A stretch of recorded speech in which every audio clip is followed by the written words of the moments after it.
Magandang araw mga ka-aerial defense, may ibabahagi na naman ako sa inyo. Dahil ngayong araw na ito ay may pag-uusapan tayo tungkol sa depensa, barko ng China walang kawala sa puwersa ng Japan, kinuha ng mga autoridad ng Japan ang isang Chinese fishing boat at inaresto ang skipper nito.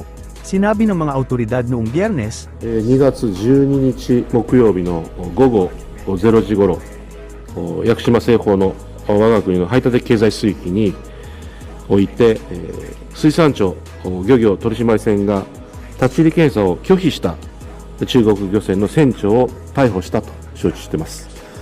現在、捜査中でありますが、外国漁船による違法操業の防止及び抑止のため、今後とも毅然とした対応で取締り活動に取り組んでまいります。 sa isang hakbang na malamang na magpapataas ng tensyon sa China, nangyari ang insidente noong Huwebes sa loob ng Exclusive Economic Zone ng Japan sa Nagasaki Prefecture, 89.4 nautical miles timog-timog kanluran ng isla ng Mishima. Dagdag nito, ito ang unang pagkakataon mula noong 2022 na nahuli ng ahensya ang isang Chinese fishing boat. Ang skipper sa pinakahuling insidente ay isang 47 anyos na Chinese national, may 11 katao ang sakay kasama ang kapitan. Ang China ay may ilang mga hindi pagkakaunawaan sa teritoryo sa Japan, at may mga paulit-ulit na insidente sa paligid ng Senkaku Islands, na kilala bilang Diaoyu sa China. Ang pag-aresto sa isa pang Chinese fishing boat captain noong 2010, sa mga isla sa East China Sea, ay naging isang malaking diplomatikong insidente sa pagitan ng dalawang bansa. Nanindigan ng Department of Foreign Affairs na pananatilihin ito ang matatag at propesyonal na paraan ng pamamahala sa mga isyu sa West Philippine Sea, at hindi papaapekto sa mga batikos o komentaryo online. Sa isang pulong ngayong February 11, iginiit ni DFA spokesperson for Maritime Affairs Rogelio Villanueva Jr., na ipagpapatuloy ng diplomats ng Pilipinas ang pakikipag-engage sa kanilang counterpart sa matatag at professional na paraan ng may parehong paggalang.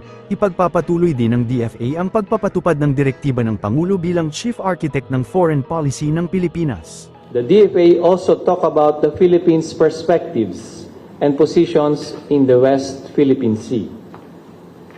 And this is what I would like to share with you this morning. Let me begin by reaffirming the DFA's commitment to protecting the Philippines' sovereignty, sovereign rights, and jurisdiction. The DFA will continue to champion the Philippine position in the maritime domain through the effective use of diplomacy to facilitate responsible and principled approaches that lead to positive outcomes.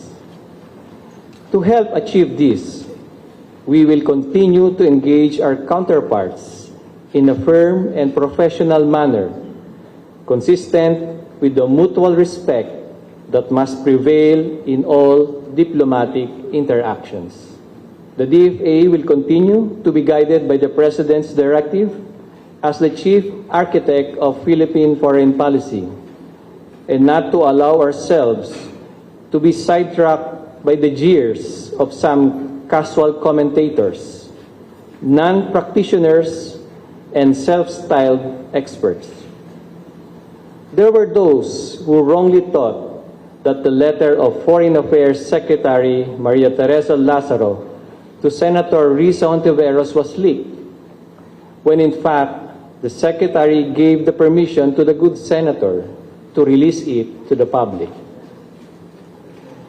The DFA's professional diplomats ensured that the substance, intricacies, and nuances that drive diplomatic interactions are not trapped within inflexible walls that offer no meaningful alternatives, only immediate gratification, and are inimical to the national interest in the long term.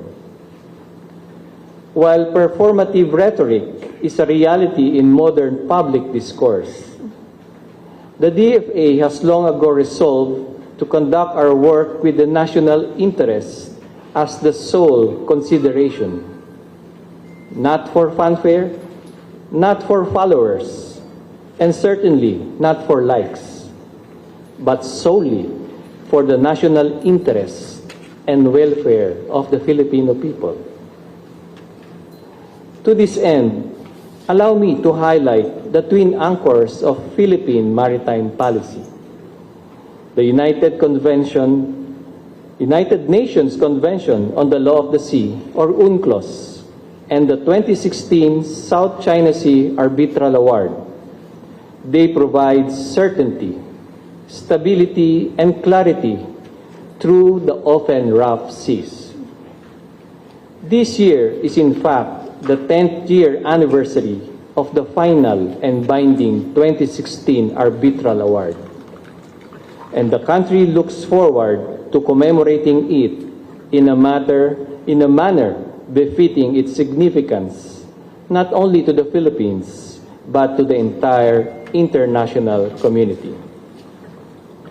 I also like to take this opportunity to emphasize that our sovereignty over the Philippine archipelago and the other territories, including Bajo de Masinloc and the high tide features of the Kalayaan Island Group, and the maritime entitlements of the Philippines under UNCLOS, and clarified by the 2016 Arbitral Award, is incontrovertible and firmly founded on international law, legal principles, effective control, and recognition through international treaties and agreements.